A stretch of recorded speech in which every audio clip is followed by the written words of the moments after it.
કારણ કે તમારા ભાગની લડાઈ ક્યાંક ને ક્યાંક વ્યક્તિ છે ને લડતો હોય છે અને મનોબળ પણ તમે ન રાખી શકો ને તો જે તમારા સમાજ માટે કામ કરે છે ને એનો વિરોધ કરોમાં કારણ તમે સમર્થન નથી આપી શકતા ને તો તમને વિરોધ કરવાનો પણ આ જગતમાં કોઈ હક નથી. આ વાત સત્ય ને સનાતન છે. હમણાં જ પ્રવચનનો મારો ચાલુ થયો ત્યારે ભાઈ બહુ સરસ વાત કરી.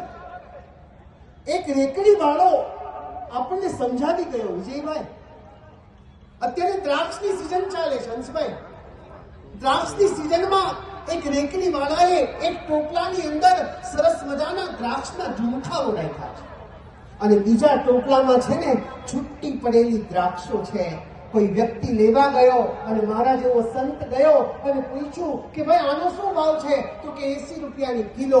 અને આ એકડી પડી છે ને તો કે ઈ સ્વામીજી 30 માં લઈ જાઓ. મને આશ્ચર્ય થયું. પ્રોડક્શન એક છે, એક પેટીમાંથી જ આવી છે, બૈકડી પણ નથી. આના 80 રૂપિયા અને આના 30 રૂપિયા. એટલે મેં કીધું ભાઈ આ તો તને લોસ થાય. તો કે લોસ બોસ કાંઈ ન થાય, કે તમારે જોતી હોય તો લ્યો. અને ત્યારે મેં એને પૂછ્યું આવું કેમ?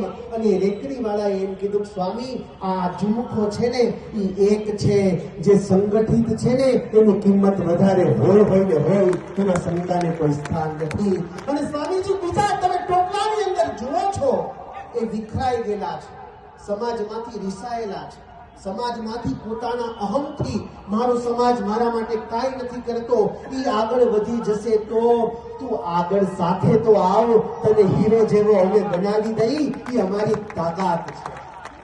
હું ઘણી વખત મિલનભાઈને મેણા મારતો, પણ મિલનભાઈ આજ પછી હું તમને ક્યારેય નહીં મેણા મારું. ગુરુજી બધા સમાજને ભેગા કરું. હું જાઉં છું. મેં હમણાં જ કીધું આ મોટિવેશનલ સ્પીકર અને બહુ ફેમસ છું.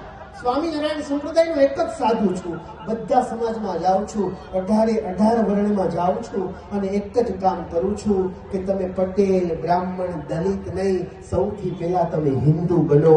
આ હિન્દુ બનવાનું કામ એ મેં કર્યું છે. આપણે હિન્દુ ક્યારે બની શકશું? જ્યારે આપણો સમાજ એક હશે. મેં ગયા વખતે પણ કીધું તું મિલનભાઈ, તમારી જેમ હું આખો બોલું છું એટલે સંપ્રદાયને બધાને ખટકું છું, સંપ્રદાયમાં પણ બધાને ખટકું છું, આખો બોલો છું, સાચો છું, ડુપ્લિકેટ નથી, એટલે બધાની આંખમાં ખટકું છું.